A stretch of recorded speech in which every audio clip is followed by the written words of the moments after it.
Rocket Hamas के आतंकवादियों के ठिकानों को ध्वस्त कर रहे हैं। गाजा पट्टी से लेकर आसपास के कई शहरों में धुआं ही धुआं नजर आ रहा है। तनाव के तीसरे दिन का अपडेट ये है कि इजराइल ने न सिर्फ हमास के आतंकी अड्डों पर हमला किया, बल्कि इस्लामिक नेशनल बैंक के हेडक्वार्टर को भी नेस्तनाबूद कर दिया। ये वही बैंक है जहां पर हमास के आतंकवादियों का पैसा रहता है। इजरायली एयरफोर्स के लड़ाकू विमानों ने करीब 150 ठिकानों पर हमला बोला और कई मिलिट्री एस्टैब्लिशमेंट्स को तबाह कर दिया।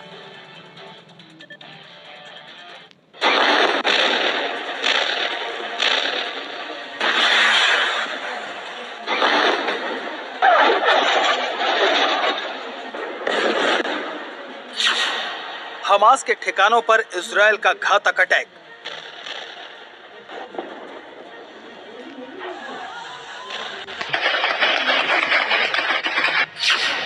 गाजा पट्टी के आसमान में इजरायल एयरफोर्स की गर्जना।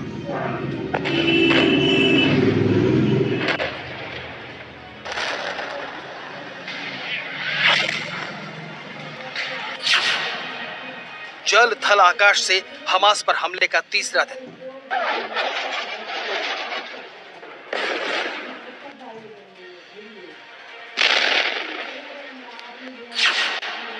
इजरायल का बदला जारी, हमास के खिलाफ एक्शन भारी।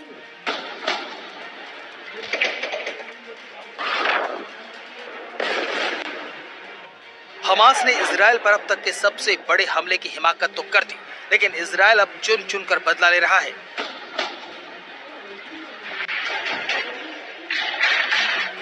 हमास के वो सारे ठिकाने इजरायल एयरफोर्स की जद में हैं, जहां से इजरायल को टारगेट किया गया।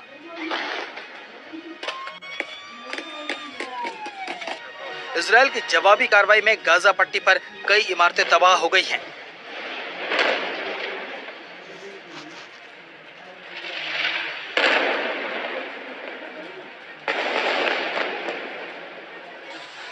इजरायली एयरफोर्स के हमले में पूरा गाजा पट्टी धुआं धुआं हो चुका है।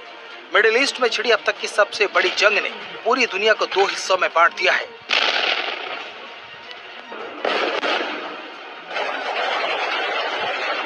तो वहीं इजरायल हर हाल में अपने दुश्मनों को खत्म करने की सौगंध ले चुका है।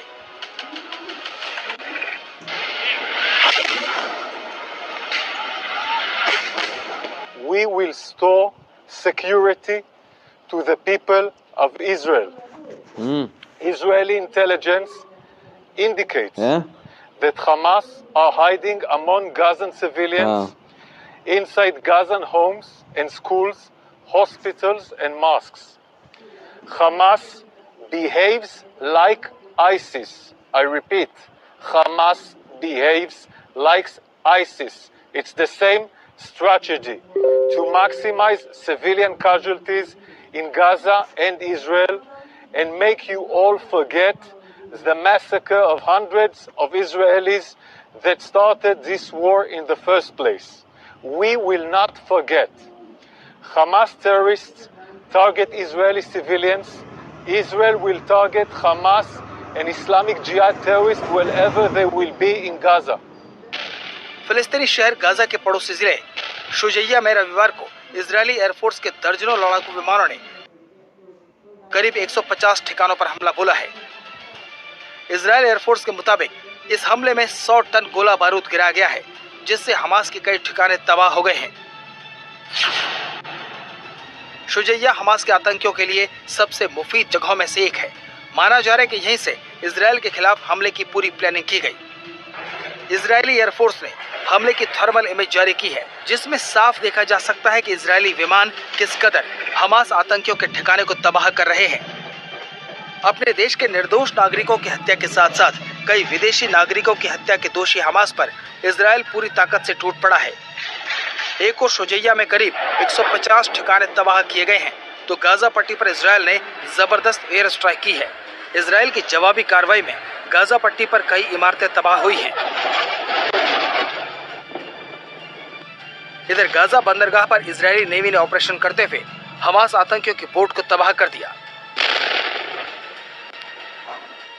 वहीं हमास की आर्थिक गतिविधियों पर रोक लगाने के लिए इजरायल ने नेशनल इस्लामिक बैंक के कई ब्रांचेस को हवाई हमलों में नष्ट कर दिया। इन ब्रांचेस से हमास की आर्थिक गतिविधियां चलती थी। इजरायल का बदलापुर जारी है। तो उसकी मदद के लिए सबसे पहले अमेरिका सामने आया है। अमेरिकी राष्ट्रपति जो बाइडेन ने इजराइल पर हमलों के मद्देनजर उसे 8 अरब डॉलर की आपात मुद्रा मुहैया कराने का निर्देश दिया है। इधर अमेरिकी विदेश मंत्री एंटनी ब्लिंकन लगातार हालात का जायजा ले रहे हैं। वहीं हमास के इलाकों में फंसे 27 भारतीयों को सुरक्षित निकाल लिया गया है। रविवार को हाइफा अवार्ड के सिलसिले में इजराइल गई एक्ट्रेस नुसरत भरूचा वापस भारत लौट आई हैं। एक्ट्रेस अपने बॉडीगार्ड के साथ मुंबई एयरपोर्ट पर नजर आई। हालांकि हमास के हमले में 10 नेपाली छात्रों की मौत हो गई। शनिवार को हमास के आतंकियों ने इजराइल के अश्केलोन, जिकिम, सदेरोट, बीरी, रीम, मैगन, ओफ्राकीम और किरियात में कई जगहों पर और रिहायशी इलाकों पर हमला बोला, निर्दोष लोगों पर फायरिंग की और अब जवाबी कार्रवाई में इजराइल ने फिलिस्तीन के गाजा सिटी, यूनिस खान, रफा, शुजैया में सैकड़ों ठिकानों पर बम बरसाना शुरू कर दिया है।